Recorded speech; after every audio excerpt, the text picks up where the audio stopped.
এই দেশের মানুষ জামাতকে ক্ষমতায় আনবেন।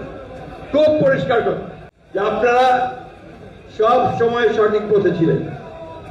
কিছু মানুষ আছে, কিছু গোষ্ঠী আছে, কিছু দল আছে যারা জনগণকে বিভ্রান্ত করতে চায়।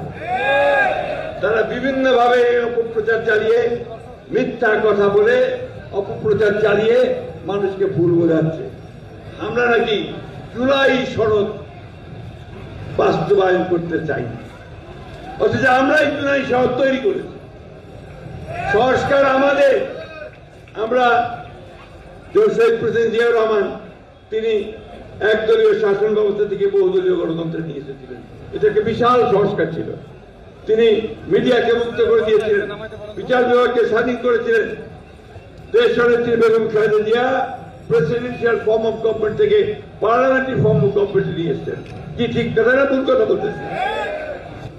এগুলো আমাদেরই করা। সুতরাং যখন আপনারা মানুষকে বলেন যে বিএনপি এই সরকার তারা সংস্কার করতে চায় না, মিথ্যা কথা বলেন। আমরা পরিষ্কার করে বলছি, মিথ্যাচার করবেন না, জনগণ আপনাদেরকে ক্ষমা করবে না। বন্ধুগণ, এই করে রাজনীতি হবে না। জনগণের ভালোবাসা পেতে হলে সত্য কথা বলে জনগণকে ভালোবেসে এগোতে হবে। হ্যালো, আসলে জামাত আসবে? জামাত ভবিষ্যতে আসবে মনে করেন? আমি ভাই পরিষ্কার করে বলছি, এই দেশের মানুষ জামাতকে ক্ষমতায় আনবে না। খুব পরিষ্কার কথা।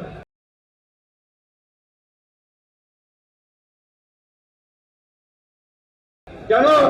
এই জামাত ইসলাম 1971 সালে আমার স্বাধীনতার বিরোধিতা করেছিল।